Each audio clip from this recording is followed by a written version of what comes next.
5 hosts, 4 divisions, all battling it out for the Holy GrAHL of the American Hockey League, the Calder Cup. This is the Holy GrAHL Podcast. Here are your hosts, Zack Power, Andrew Rinaldi, Corey Swartz, and Deana Weinheimer.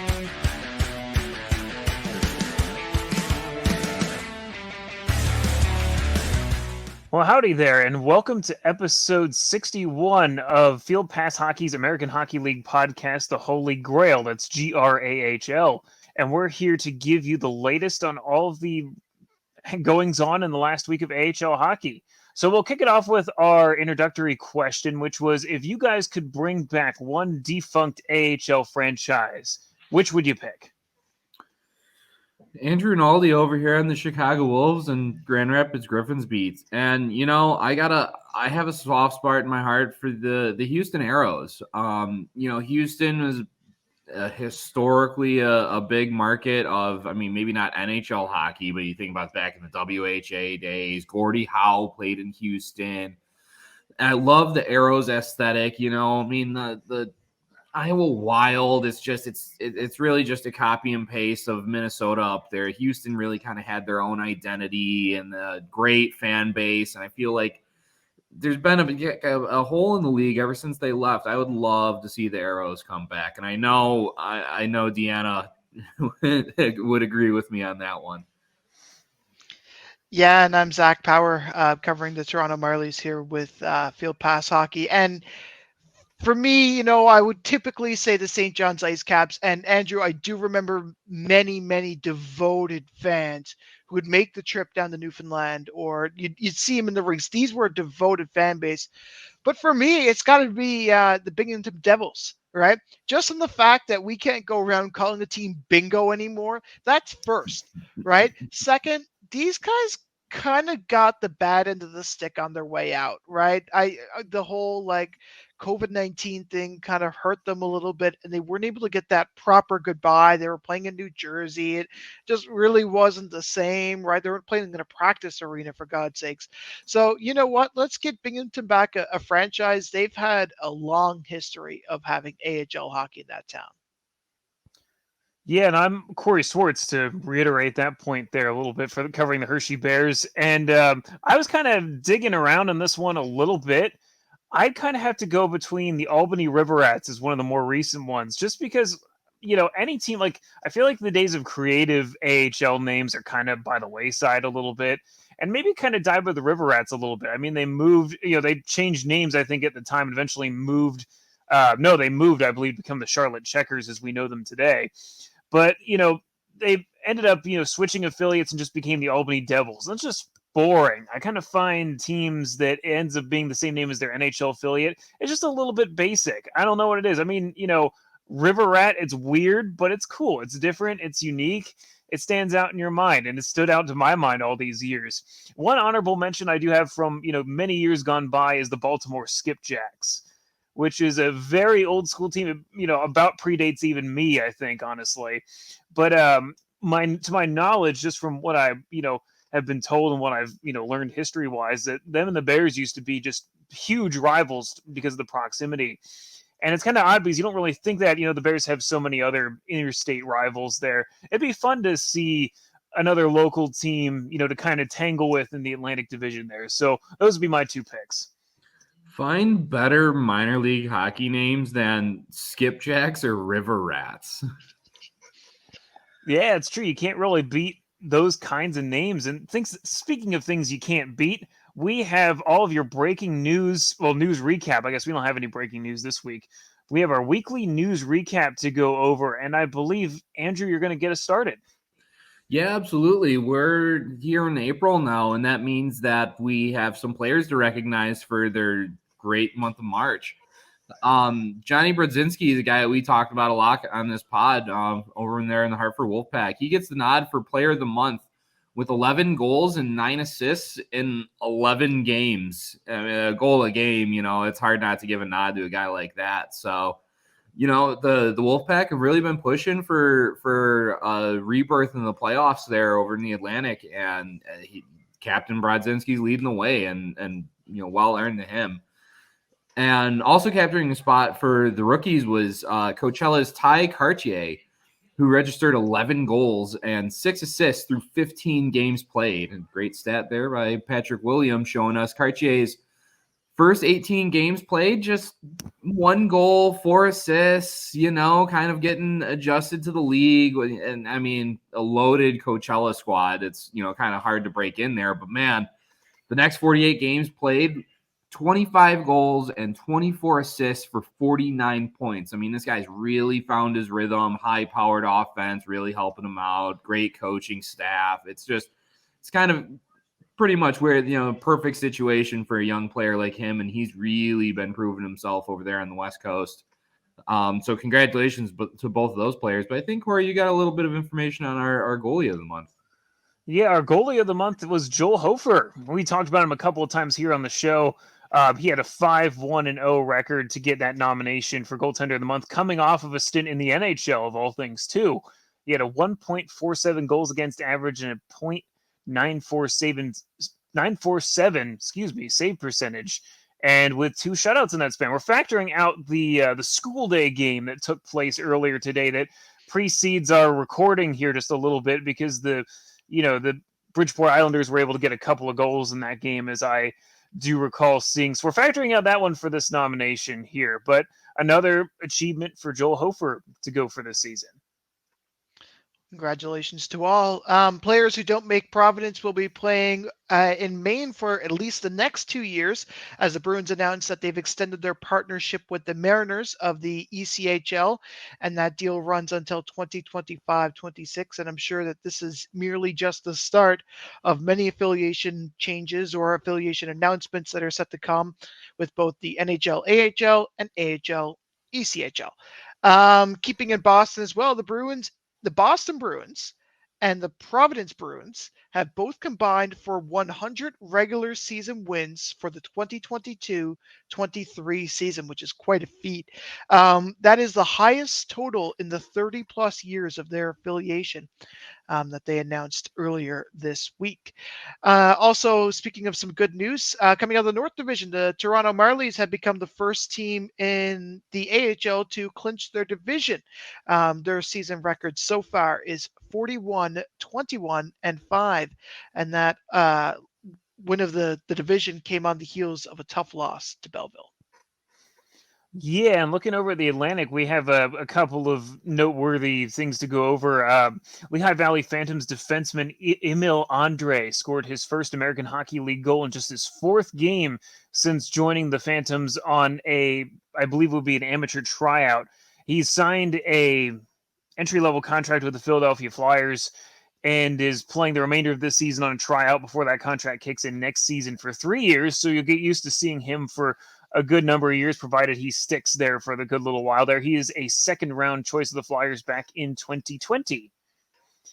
And another bit of Atlantic Division news to go over is that the Hershey Bears and the Providence Bruins have clinched the 2 byes in the top 2 spots for the Atlantic Division. They will be the 2 teams exempt from the play-in round, and now it's just a matter of who gets what seat and what bye and what standings. Everything's still pretty close here, so that's locked in, but there's still plenty of fun down the stretch for the last 6 games. And we'll throw it over to Andrew for the Elite Prospect of the Week. Absolutely. And as always, many thanks to our partner, Elite Prospects, the world's leading hockey resource for league, team, and player data. Check them out at eliteprospects.com. And obviously, each week we name the AHL Elite Prospect of the Week right here on the Holy GrAHL podcast, whether it's on-ice play, some type of achievement, or something else that made them stand out. This is the top player for the last week in AHL hockey, and we got a bit of a special one here. And this week's Elite Prospect is Belleville's Leevi Meriläinen. The 2020 third-round pick of the Ottawa Senators has been pretty busy this season, appearing in 42 games for Karpat in the Finnish Liga. Following their season's end, Meriläinen made his way over to North America to debut for the Belleville Senators. Now, all he did in his first start was stop all 41 pucks he saw to pick up his first AHL shutout in his first AHL game. Now, how's this for a reward, though? Hours after the final buzzer went, Meriläinen got the call to Ottawa and is now up with the big club at just 20 years old. So here's looking at you, kid. And, of course, all data is courtesy of Elite Prospects. That's a great stat to have for him. So we're going to be shifting into our segments as we kind of were experimenting with last week. But you'll notice we're down a man, or in this case, down a Deana. So we're going to be kind of doing something a little different in her absence for the North Division. We'll be kind of having a little bit of a roundtable discussion when it gets to that point here. But we'll start off with my segment here for the Atlantic Division. And I decided to take a little bit of a different spin, if you will, spin of the wheel. Have you guys played Mario Kart much before in your lives? Yes. Yeah, the DS game. Good. Absolutely. Okay, perfect. So you guys will all sort of know what I'm talking about with I'm going to make a plethora of Mario Kart analogies here in honor of the Super Mario movie coming out later on this week, about the time when this podcast drops. But y'all played Mario Kart. Y'all have been in first place, I'm sure, and hit like one banana peel, and then everybody catches you. It's an onslaught of items. You get beat up, and you're suddenly in fifth or sixth instead of first place, right? That's kind of been the universal. It's happened to everybody at some point, right? And that's kind of how it's been in the Atlantic Division, where it seems like if you hit a banana peel once, it may be over for you in many ways. And so that's kind of been the case this past week. So, in the most recent game, I have a Nintendo Switch, I play it all the time, Mario Kart 8 Deluxe, they recently added a feature where you can pick which items you want for maximum chaos. So you can get rid of all those coins, all those pesky banana peels, whatever you don't want, the bloopers, especially the worst item in the game. So you can get to the good stuff, the stars, the blue shells, the bullet bills, maximum chaos, which of course we love here on the Holy GrAHL. But it's been a bit of an analogy to Mario Kart for the Atlantic Division, because we saw the Providence Bruins lose out in first place going into the game on Wednesday. Now, of course, that game will go on final by the time this podcast drops. But going into this week, Providence had lost their grip on first place. And let me just be frank, they looked invincible for a little while. They looked like they had a star for the entire match. And suddenly they hit one banana peel between stars. They're only getting coins. It's not going well for them. They lost 2 games in a row, and all of a sudden Hershey passes them. This is a team that to me looked invincible at one point, which is why, obviously now looking in hindsight, I don't, this is past Corey. He doesn't know the score of the game at this point. But why this game on Wednesday is so incredibly important to me between the Bears and the Bruins, because it's just kind of a who's hot. Is this a trend for Providence? Is this, something to be much more concerned about? I'm curious to see how that's kind of going to go. I have a feeling it's more of just a bump in the road. They've been a model of consistency so far. But it's amazing how, you have 1 or 2 bad weeks and you can just see your stock move up and down so fast. And kind of the other end of the division, we've seen it with Charlotte. They've lost down in third, now to fourth, to Springfield, who got hot at the right time. Hartford's hot. They've chased Bridgeport out of a playoff spot. They're on the outside looking in by just 1 point here. It just sort of seems like if you're not hot, you could have a chance on missing out on a lot here. With Charlotte especially, they played Springfield in a really pivotal set of 3 games down at Bojangles and lost all 3. And suddenly, you just have seen the whole race turn around. And, Mario Kart, if you with 12-man races, if you get 6th or above, your character does a little, kind of a little happy dance, no matter, what your positioning is there. It's kind of the same for the Atlantic. Top 6 teams make it. You want to be, celebrating at the end of the, at the end of the regular season that you have new life. So life's a Mario Kart race in many kinds of ways here. You never know, if you're going to get sniped with a bomb at the end of the stretch of the final lap, like I did to my best friend one time. So I'll still never let him forget about that, honestly. But, you just don't want that to be you this playoff race. And that's why I think this new format, although we kind of, hate it when you have to explain it to your friends type of thing, it's truly one of those things where, with me, Hartford's a team that has just a lease on life here, because they're pushing, they're hot. But in 2019, they wouldn't have made it. They wouldn't even be discussing it. They'd just be kind of, we're having a good season at the end of the year, some positives for next year type of thing. Suddenly they're talking about making a major splash.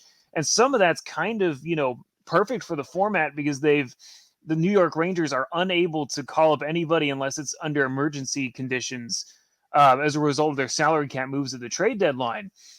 So Hartford's just unaffected right now. They don't have to worry about call-ups or really much of any impact on their lineup. So it's just one of those incredible caveats that I think, lends credence to this whole new format being a good thing. So that was kind of my spiel for the day, is just kind of, life's a Mario Kart race. And no matter how far ahead you might be, you're just one wrong move away from seeing it all go down the drain. I wasn't expecting a Mario Kart life metaphor when you began your segment, but I'm glad that it happened. Yeah, I love Mario Kart. I've played so many of the games.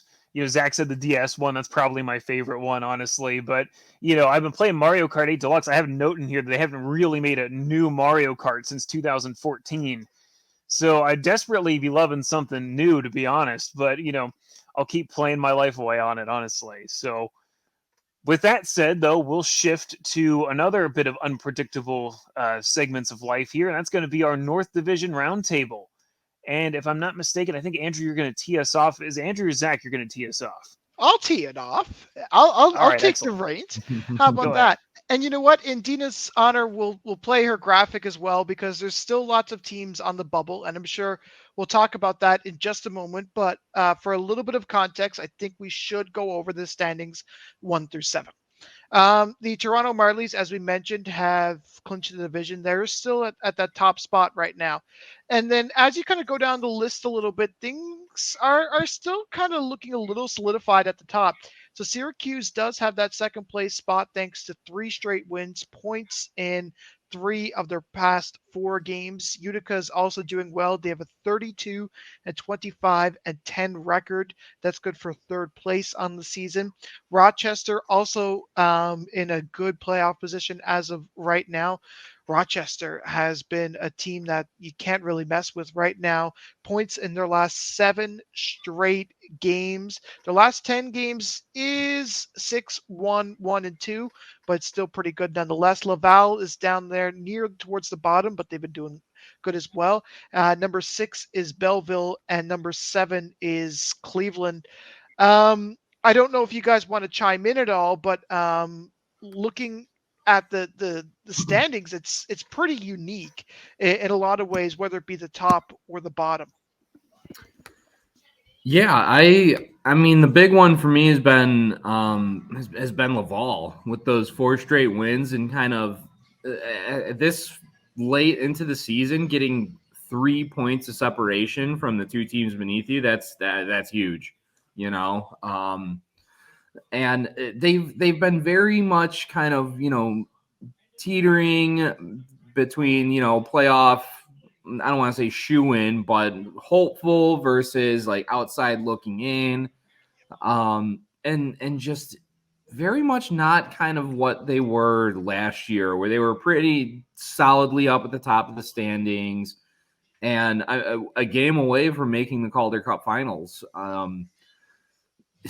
I know Caden Primo kind of hasn't really been the same type of goal. He's also been bouncing back and forth. A lot of movement between Montreal and Laval has had to do with where they're at in the standings. But you can use it as an excuse, but you also can't. Some teams are dealing with it, some teams aren't. But the fact that they've managed to hang in there, and now I don't want to say they're solidly in, because anything can happen. You can get hit with a red shell and all of a sudden you're back down there in the 6th spot. So, but I've been very impressed with, going on the road to Rockford and coming out with a shutout against a team that's doesn't look very desperate, but should be playing very desperately, like taking control of that game. Inclement weather and everything involved, like that was really impressive from them. I think so. Now, Corey, one of the bottom teams is the Cleveland Monsters, and I know that you kind of had a chance to catch a little bit of their game, or at least some of it, against in that Hershey series over the weekend. Hershey obviously won those 2 games in critical points for Cleveland, and this wouldn't even be a conversation at this present moment if Cleveland had to come away with even a point or 2. How do you rate their play over the weekend? I'd be nervous if I were them. And the reason is, like, this is a Cleveland team that I think kind of got gutted from my understanding with call-ups. And, it seems kind of like Columbus is kind of a hot mess right now. They had a little bit of drama surrounding Trey Fix-Wolanski, who was, up with Columbus and, allegedly missed a team meeting and kind of got sent down. And, he wasn't quite the factor that I remember him being in the 2 games that Hershey and Cleveland played earlier this season back in December. Now, of course, we only see them for 4 games a year, but you could just tell it was a team that was gutted. The Bears kind of, pounced and took advantage early.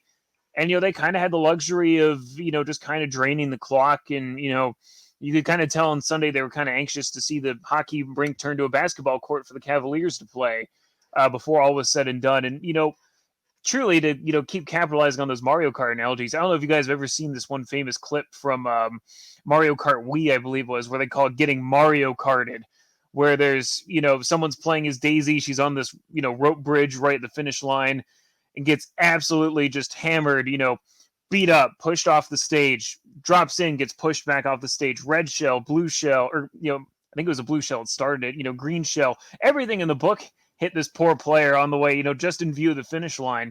That's kind of where they've been at, it seems like, is, they were in that last playoff spot prior to the Hershey series kicking off. And suddenly, you get 0 points, you'll get half of your team seemingly called up to Columbus at different points there. And, just a lot of issues. So, they're still in it, and it's amazing to me how close that North Division race is in that regard. That both Belleville and Cleveland are out but not buried in a lot of ways. There's no real like Wilkes Bears or other teams that are just kind of down and out, really fully eliminated. But it's gonna take some help, I think, and I'm just not sure that Cleveland's gonna get it in time with so few games left on the schedule. I know that clip that you're talking about. I wanted to throw my controller watching that clip. If it wasn't even me, I couldn't imagine being that person. Oh my.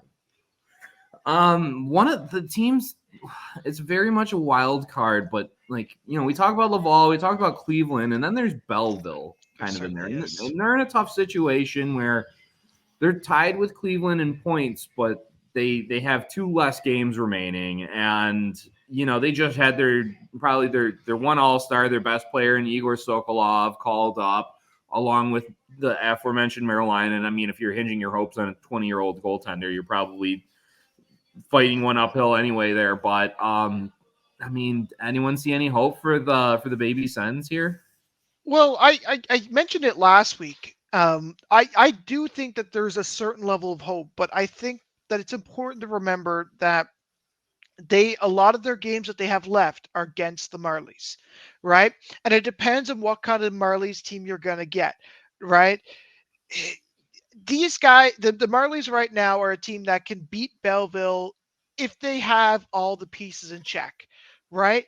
But because they were essentially gutted at the trade deadline, that if they don't have those pieces, they don't win, right? It's a lot of cases like Cleveland, in my opinion, where if Cleveland just doesn't have their pieces, they don't win.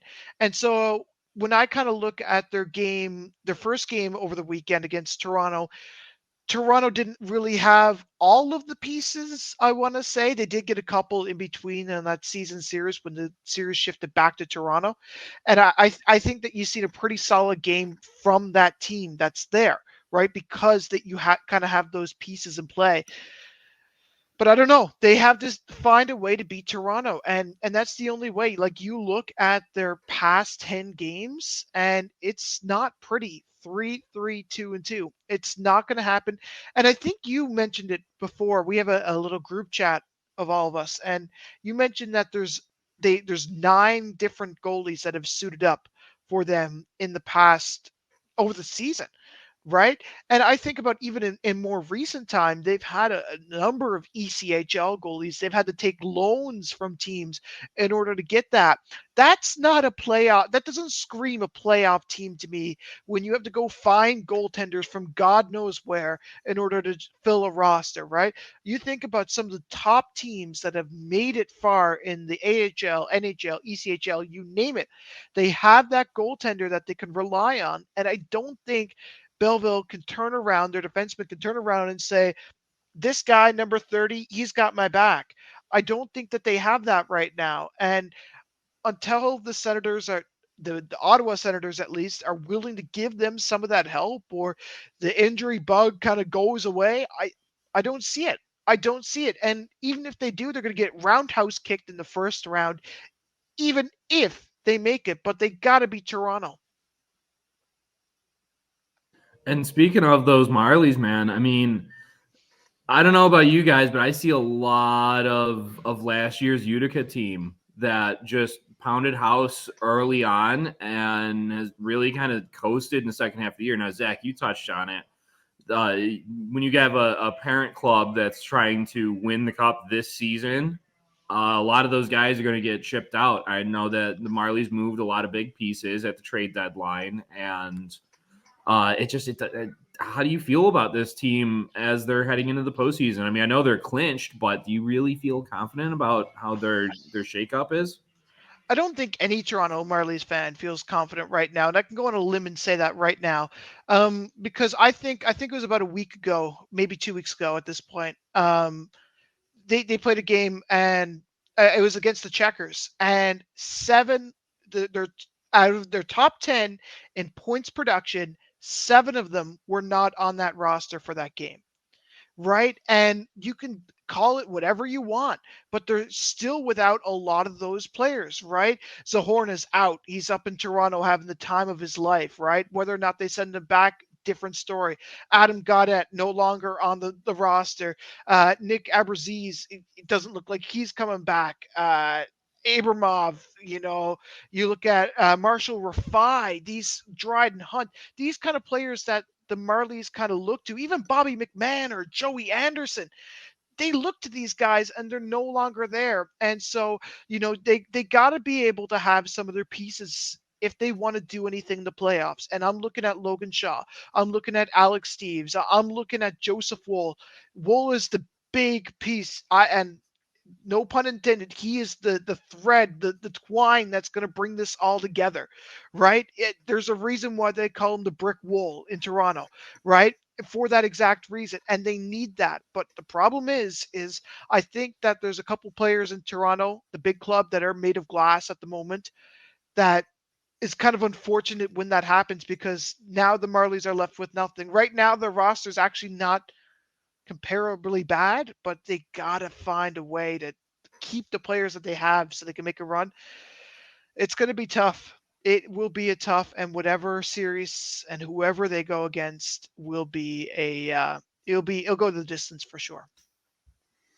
Yeah, that was kind of the difference I noted with when Hershey played Toronto last Wednesday, I believe it was, that you could just sort of sense some of the players that weren't there. That you could see flashes of it, like Logan Shaw actually scored Toronto's lone goal in that game, and you could really see, you're like, okay, this is a guy that carries the mail.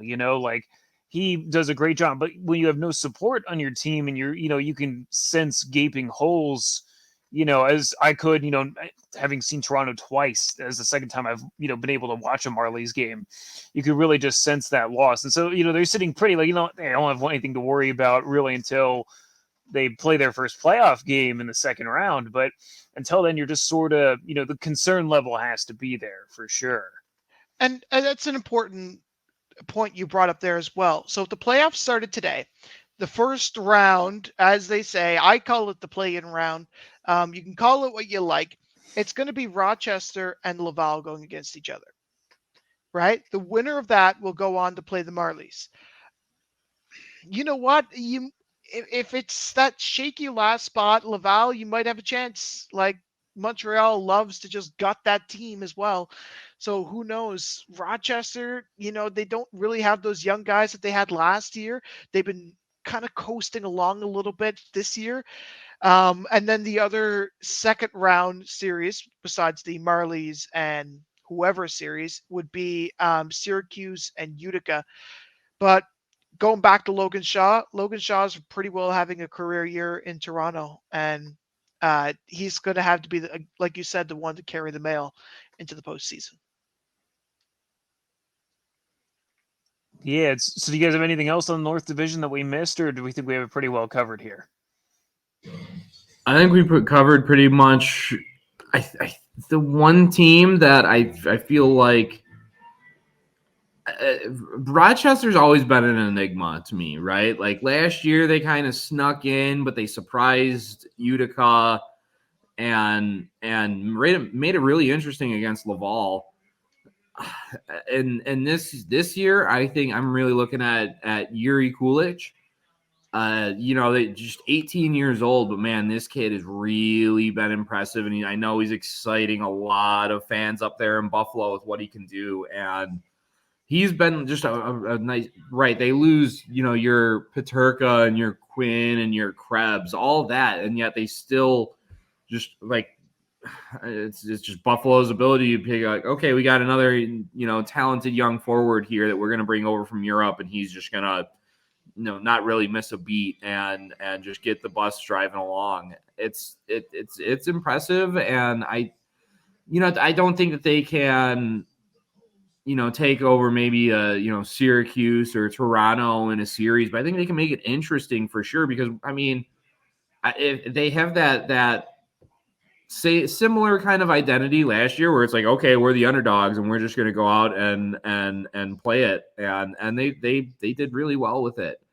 I don't want them to see, go and try and run and gun like they did, because that's kind of how they lost it to Laval in the end. But I think if you're going to see a dark horse, it's going to come out of upstate New York, and I'm not really looking at Utica when I'm talking about that.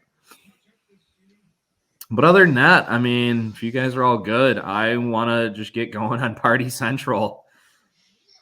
There we go. Yeah, it is. And so, this division has been pretty stagnant when it comes to just overall positioning, right? I feel like whenever we've talked about it, it's been kind of the same position-wise for these guys. But, man, is it crowded. It feels like a shoulder-to-shoulder house party stuffed in with little room to move around. I think we've all kind of been there, right? I'm flashing back a bit to some of my college days. The memories are a little fuzzy, but let's start at the top of the party hosts. Why don't we? The Texas Stars, other than a 1 week slip up, they've commanded this division for months, and it's pretty easy to see why, but it starts from the net out with this team. Not only do they just have a strong core of goaltenders with Matt Murray and Emile Poirier, so you're able to let a guy like Anton Hudobin go without so much as a second thought.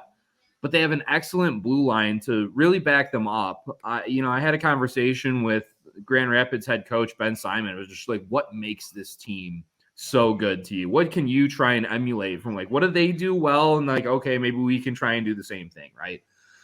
Well, you can't really just pick up 6 guys on the blue line who can all wheel and deal at an elite level. You got Thomas Harley, Will Butcher, Alex Petrovic, Ben Gleason. They have 3 defensive pairings of skaters that not only protect the net, but they can wheel and move the puck as good as anyone in this league. And so if you ever wonder why they're up there at the top all year long, probably the best blue line core, at least in this division. It's the one I'm most familiar with. So that's the one I'll spout off about. But, Milwaukee isn't making it any easier for them bringing a keg to this party. Now, this is with 6 of their top 10 scorers right now, all up in the big club with a swath of injuries going up to Nashville. And not only have they succeeded up there with the Predators, but they're keeping a team that sold assets at the trade deadline in the thick of a wild card race in the NHL. Phil Tomasino, Luke Evangelista has made a huge presence in there. Kiefer Sherwood's contributing. A lot of guys that Nashville was like, okay, we'll bring in a couple vets, but we'll have them kind of lead the young kids into a long playoff run. Now they're like, we need them up here because we have bodies dropping like flies, and they're doing really well. Like the transition from this league to the big show has really been seamless for a lot of these guys, and I think you're seeing that in Nashville with the way that you'd expect them. They sell Tanner Jeannot for a boatload of picks, and Matthias Ekholm's traded to Edmonton. Okay, they're, throwing in the towel. They're right there, and I think it'd be a lot of fun to see the Predators in, but I kind of want to see them miss it just so we can have a fully ramped up Milwaukee squad. And I don't want to see the Wolves play them, but, it'd be fun. But then you look at what the Admirals themselves, the moves that they've made. Isaac Ratcliffe was kind of a throwaway from the Flyers organization, and he's really reinvented himself here with the Admirals.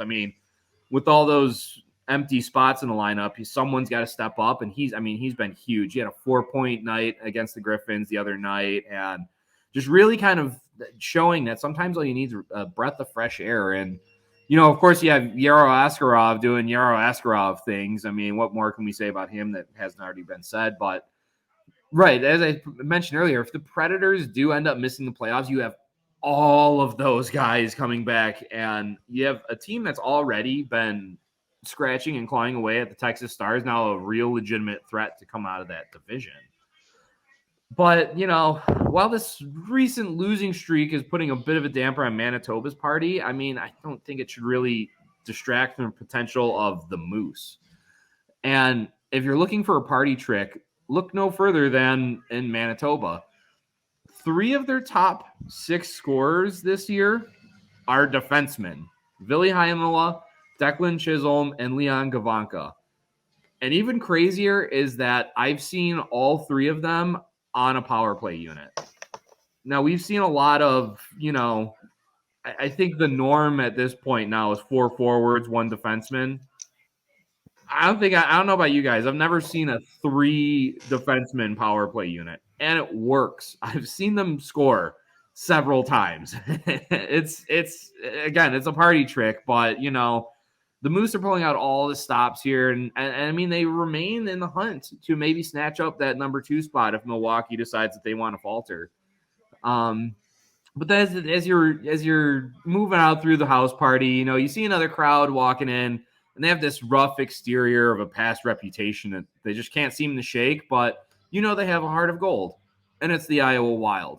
They're feisty. They're belligerent. They're the team that could when everyone said they couldn't. Mostly me, but it's easy to point at Jesper Wallstedt and be like, oh well, no, duh. Of course they're going to be successful, but I think there's a lot to do with some savvy vet presences like Nick Patan and Joe Hicketts. You throw a little bit of Marco Rossi in there, and this team could have just fallen when they went through a bit of their roller coaster a couple months ago, but they've rallied, and I think they can make a little bit of noise. But as you're maneuvering through here, again, real crowded up house party, you kind of notice someone yakking into the toilet over there in the corner. And, no one ever wants to be in that position, but I mean, in this case, someone has to, and it's the Rockford Ice Hogs. They're in that 5th spot, just this past weekend, they were shut out in back-to-back games, including a crucial matchup with the Chicago Wolves. And they kind of just look lifeless and disinterested. And you're just like, buddy, you guys are in the midst of a playoff game. They didn't have a shot in the first period against Chicago, the team that's chasing them in the standings. They got outshot 13-0. And it was worse than it looked, honestly. Chicago had the puck the whole period. It was it was tough. I can't imagine what it must have been like as a Rockford fan. Like, okay, guys, let's get the wheels turning in here. You just got shut out at home. You need a response. And that was how it ended up in the first period. Pyotr Kochetkov probably was doing the whole Julie the cat in the crease the whole night. But, they still had a bone tossed to them because they had the Griffins the next night. So, okay, you come out with 2 points anyway because, it goes without saying. But, with all the tripping and the falling down the stretch, they've had a little too much to drink. But is this going to be a rally puke to kind of get them in the playoffs, or are they just going to be left passed out on the bathroom floor? Well, this is what the next couple weeks are going to determine about this team, because the Chicago Wolves are coming to the party looking to steal Rockford's girl that is the 5th and final playoff spot. 4-0-1 in their last 5 games, including a pair of just convincing wins this last weekend against Rockford and Milwaukee. Pyotr Kochetkov is back, bringing the party with him. Tuukka Tiaksula went back to Finland for a month and came back a player reborn. He's been a point per game. He's kind of flashed, I don't want to say Datsukian hands at time, but he's playing with confidence and just looks like a completely different guy. They're playing lights out and when it matters the most, and it's going to make this stretch interesting. And I don't know about you guys, but I seem to have lost Grand Rapids invitation in the mail, though. I mean, It's a shame. I thought this team had the talent to crash our little soiree, but between early goaltending issues and just a lack of consistency all year, they were pretty much erased from the guest list by I'd say mid-January. It's a tough break as they'll just have to try and find some companionship with all the other loner kids that weren't invited to the party. So sad. Well, I was at least a couple of characters in there. I won't name which ones I was at the party. But like any kind of party, there's always the good, the bad, and the ugly of it. And that's what I politely called my segment this week. Because in the rocky road to what is the Calder Cup finals, there's really the good, the bad, and the ugly. And I want to pretext this a little bit, and I'm going to be talking about some of the current potential playoff matches. Look, I'm going to give you a good reason why Tucson is going to win the series, but I don't think they will, right? I think that I just want to make it very clear that I'm not an absolute dummy and I know the stats. But that said, if we look at the playoff picture, it's not that crazy to think about Tucson beating Coachella Valley. In my opinion, Michael Carcone leads the league in points right now. And when you kind of look at that with 31 goals, 48 assists, and 79 points, 14 of those goals were on the power play. These guys have a dangerous sort of power play because of him. And if Coachella Valley can somehow slip up, these are subtle little chances for the Tucson Roadrunners to go on a run and score a couple goals. The team is tied for second most overtime goals. So if it's a close game, you can count them in. And 4 times this year, the team was able to string together 3 games or more of a winning streak in a row. In fact, they started the season by winning 6 of their first 7 games, which is quite a feat for a team that nobody really had on their playoff prediction list. Let's be honest, right? But and without their starters as of late, that's kind of been the shift, and that shift is hard to discount Coachella Valley, and they've won 5 straight games heading into this week. 8 straight home games in a row have all been won. Most goals for in the league. They've lost only 1 game when leading after 1, and you want to talk about travel? These guys have never heard of it. These guys spent like the first 3 months on the road. So home ice advantage versus road ice advantage, there's just nothing there, right? This team has been absolutely fire. And a lot of times throughout the year, you can even count them, in my opinion, better than Calgary, who's at the top of the Pacific Division. Now, something a little more close is a clash between Bakersfield and Colorado. And where Colorado may be up by 12 points on them right now, but Bakersfield has won 7 of their last 10 games. I talked about it last episode and how good that they have and can be. And these guys are 19, 10, and 3 at home, which is good considering the season that they had. Cam Dineen is the man to watch there, 6th in the league for points as a D-man, and get this 39 assists as a D-man. And they'll be looking to him and Seth Griffiths for the W's. Colorado has been good too, though, right? It's a catch-22. They're 28-6 at home, which will help them when they have home ice advantage if the playoffs were to start today. And they're 28, 16, and 5 against the Pacific Division. And of course, they'll be playing against Bakersfield in that. They kind of do have the season series 5-2. And, it's kind of hard to kind of discount either team in that sort of game, which is kind of the way I feel when I kind of talk about Ontario and Abbotsford, who their season series has been tied at 3. And I know that they have games this weekend. 2 teams who have scored an equal amount of times, who've been scored on an equal amount of times, I should say. And a 37-30 Abbotsford would be going against a 33-34 Ontario. And Ontario has shown that they can win throughout the season. Their 6-1 October record has proved that. And I think that throughout the past 7 games or so this season, they haven't really been able to find something, but 7 times throughout the season, they've been able to hold that title of a 3-game winning streak or better. And this team has, kind of been they've kind of been hit with this disease of like, let's ship out Phoenix Copley, who they were expecting to kind of lead them towards brighter and better days, and which what we see in the opening parts of the season when they dominated the standings with Ontario, with Colorado, and they also dominated them with Calgary and Coachella Valley. They were in those conversations, right? And it's important to kind of remember that. And since March 1st, they've lost 12 of 15 and 10 straight, including being outscored by Abbotsford in a series 9-2. Abbotsford has proven down the stretch they can win games and getting points in all but 4 games in March, with 10 games securing a point at least. But if there was a 1-8 series, I think it might have looked a little different. And this is where I'm kind of looking to you guys. This is what the current playoff format looks like. I do think that there's a lot of teams who shouldn't be in there, especially considering the seasons that they've had. And I kind of mentioned it to Andrew, and Andrew, of course, gave some pretty good reasons on why some teams should be ahead.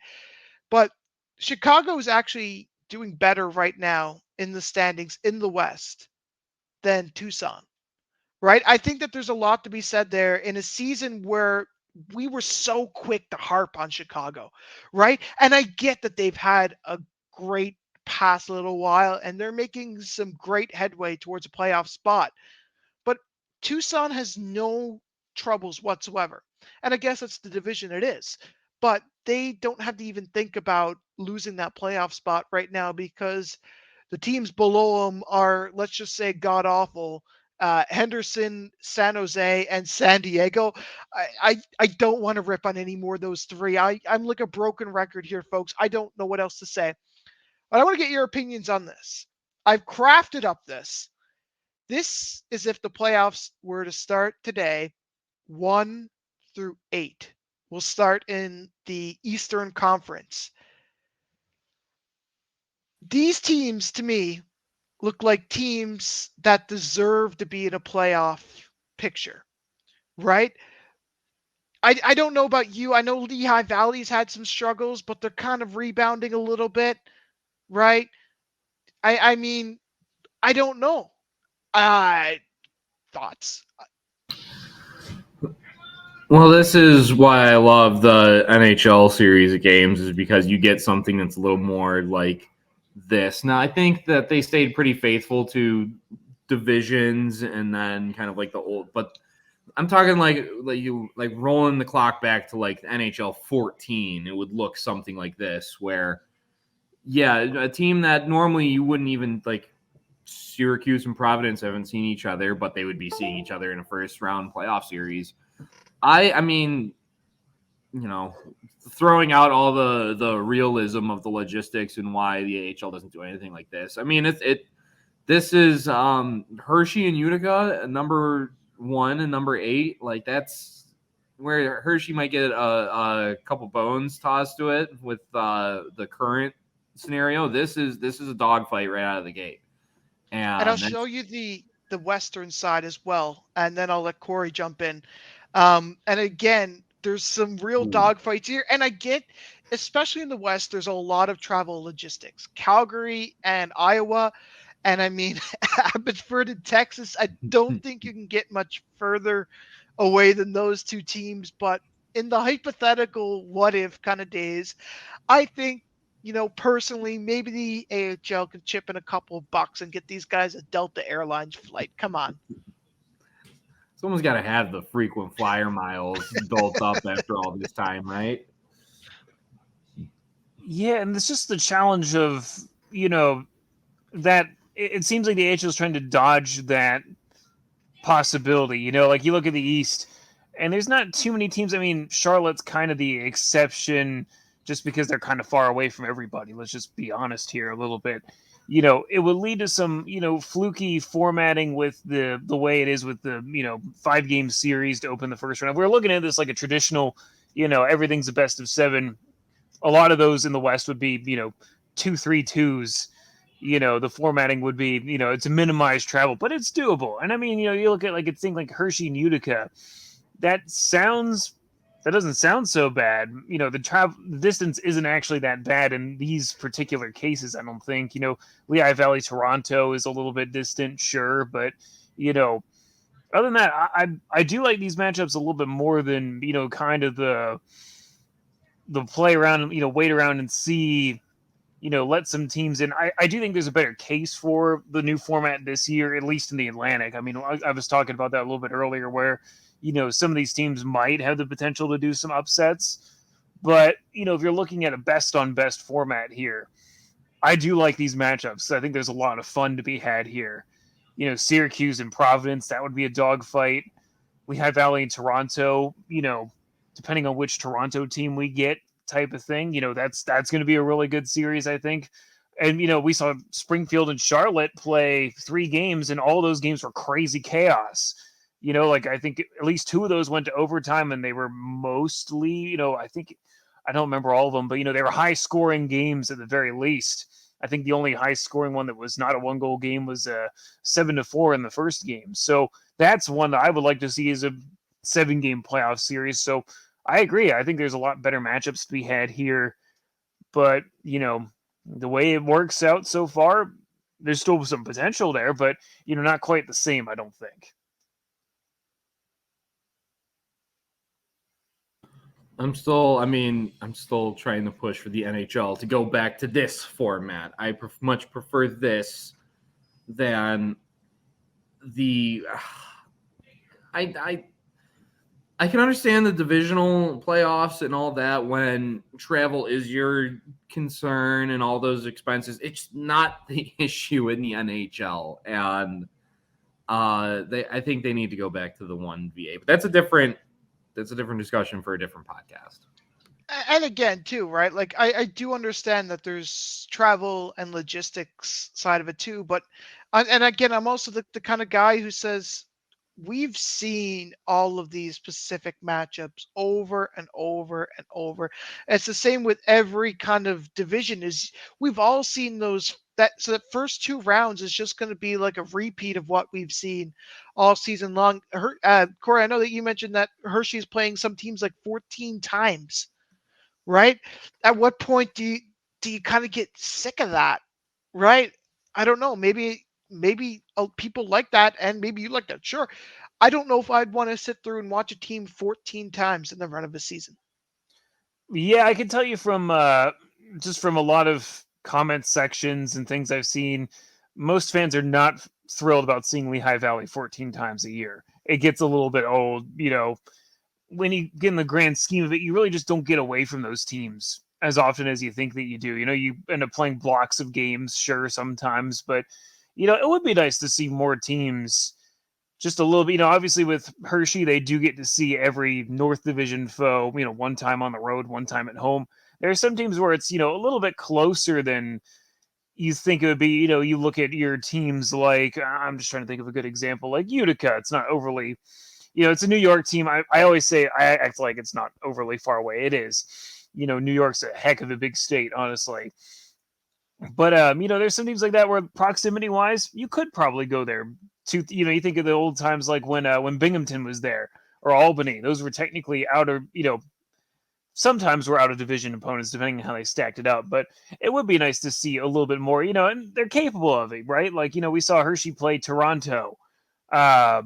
Just last week they went up there type of thing. It's a once a year extravaganza sometimes, but, in years past, I'm sure they went up there multiple times.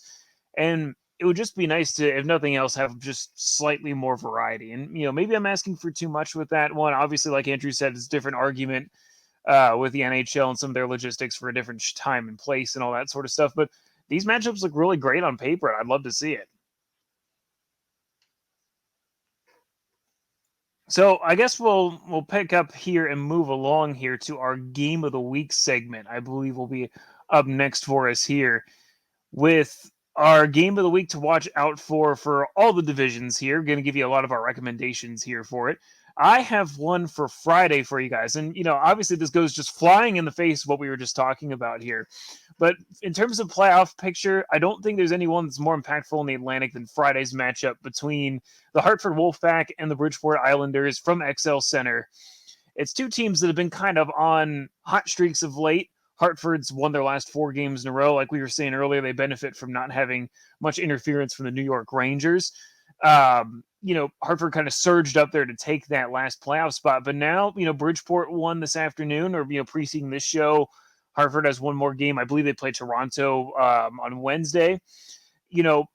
The interesting part about this one is that if Hartford loses this game could very well decide who gets that stake on the 6th and last playoff spot, almost burying Bridgeport possibly if Hartford wins, their next 2 games, which by all counts, it looks like they're a much improved team compared to where we saw even a month ago type of thing. So I'm really intrigued to see how that one plays out. I do think that 6th spot has the potential to be a spoiler possibly come playoff time, but anytime you're in there, it's a long shot, and any of those teams I think would just be happy to be in it.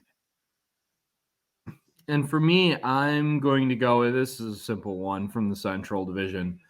Tuesday, Chicago, Rockford. I went in earlier on Chicago coming to crash the party.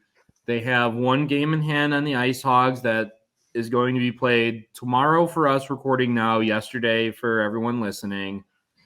And they have one more game against the Ice Hogs. And if Chicago wins that game in hand and then beats the Ice Hogs, they're tied going through the rest of, well, there's also the weekend series with Iowa. But if they can just keep pace with Rockford, if they end up tied, Chicago has a pretty clear edge in regulation and overtime wins for the tiebreaker.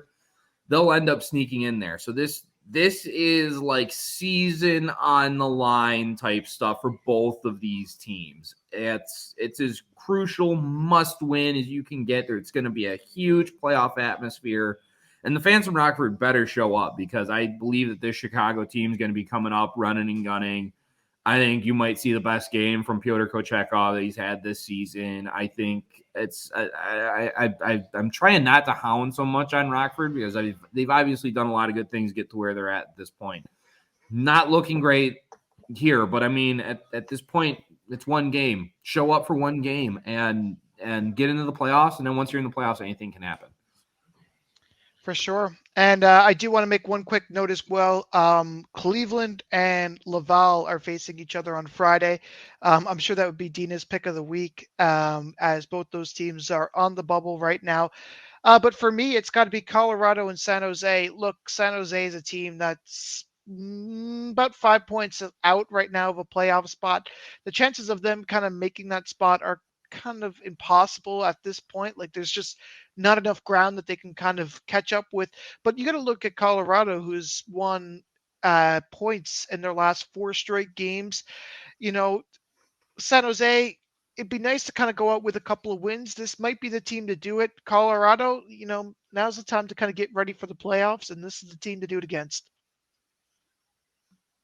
Yeah, definitely. And speaking of some other hockey you can take in on Friday, we have an AHL TV free game of the week featuring a Pacific Division matchup between the Ontario Reign and the Abbotsford Canucks coming at you on Friday. That's at 10 o'clock p.m. if you live on the East Coast, 7 o'clock p.m. in Pacific if you live on the West Coast. So we have some good hockey across the board, free or not.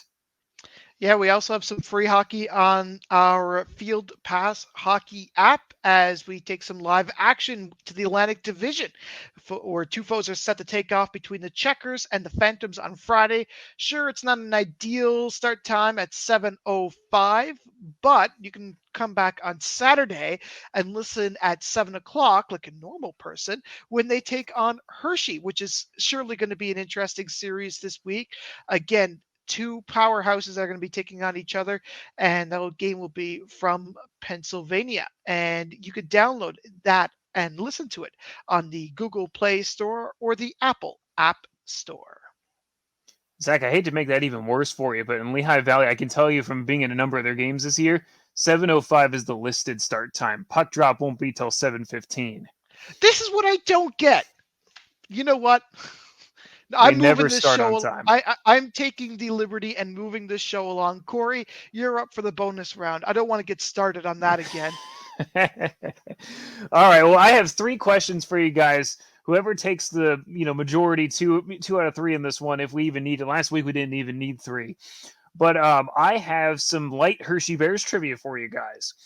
So everybody's favorite goaltender and absolutely nothing else, Ron Hextall, cut his teeth playing in Hershey before he made the leap to Philadelphia for a sensational rookie season in 1987. So this would have been the 85-86 season. Hextall backstopped the Bears to the Calder Cup Finals and became the only Bear ever to win Rookie of the Year, at the time at least. This book's a few years old, so that's a stat I don't know that's been clinched, but anyhow, in Game 2 of the Southern Conference Finals, you can tell how different this is now. Southern Conference Finals against St. Catharines, Hextall beat up how many different players during a line brawl? I should say bench clearing brawl. I correct that. I'm going to go 6 for how many beer he had before that game. There's no way he didn't down a 6-pack and then right on the ice. I think you were kind of following the train of thought that I was going with. I'm trying to think of how many goalies he fought in his career. I'm trying to think like the big ones. Pop Fan was a big one. He didn't really fight Chelios, but he absolutely hammered him. And like that was one of the weird situations where Patrick Waugh kept his cool. That was might be the only time I've ever seen Patrick Waugh actually not flip out on. But that's probably because the Red Wings got under his skin way too easily. I'm gonna say 4. I'm gonna go a little lower.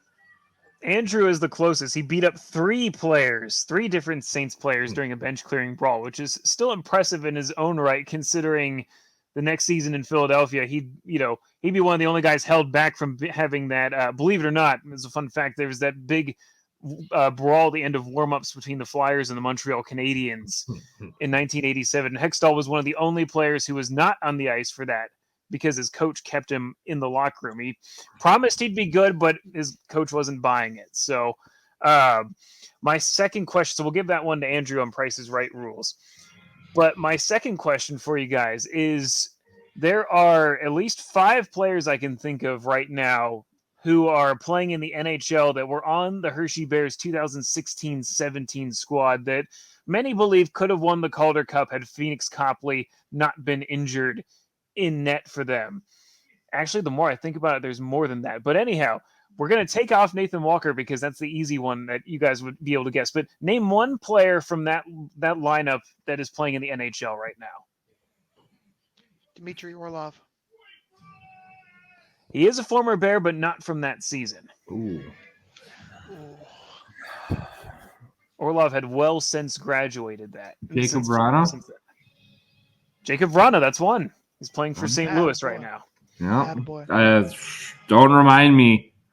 I've been haunted by Jacob Vrana highlight videos on the timeline, like a bitter ex watching their former significant other thrive somewhere else. Not that I'm actually that person, but if I imagine what it would feel like, it's like watching Jacob Vrana score a goal seemingly every night for the Blues. Yeah, it's definitely been a great pickup for them. I actually was only looking just now for a great third question. And thankfully we don't have to go there because I don't really have something great or revolutionary for you guys. So we're going to leave it just there.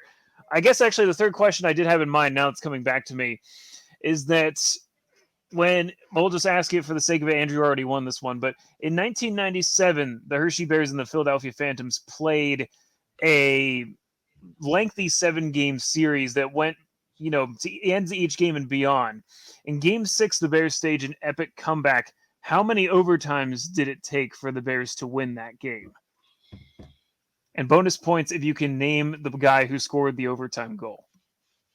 I'll leave it. I'll say 3 and leave it at that. I'll say it was a quad, 4 overtimes. Zach gets this one. It was 3. The goal from Blair Atchinham came early in the third overtime. Yeah, thankfully the Bears fans didn't. First time I heard that name, so I was definitely not guessing that one. All right, so that'll do it for our show this week. That means Andrew has the bonus round for next week, but that's it for our show for this week. If you'd like to see or hear more of us, please subscribe to us on YouTube or wherever you listen to your favorite podcasts, and follow us on Twitter at The Holy GrAHL. That's GRAHL. And you can check out all Field Pass Hockey's other podcasts with Matthew Harding and Jason Mouse as they break down the ECHL's Wichita Thunder and chat with some of the team's legendary players. The Rolling Thunder podcast airs bi-weekly on Field Pass Hockey. You can also check out Syracuse Speaks with Alexander Ackerman. Syracuse Speaks is a Syracuse Crunch-centric podcast that focuses on maintaining a balanced perspective in the ever-shifting world of minor league hockey. And that also airs on Field Pass Hockey. On behalf of all of us here on the Holy Grail, we hope you have an amazing week, and we will catch you next week. Until then, we'll see you later. This has been the Holy Grail Podcast. Have a question or a topic suggestion? Hit us up on Twitter or drop us an email. For the latest news across the American Hockey League and the rest of minor league hockey, download the Field Pass Hockey app, now available in the Apple and Android app stores.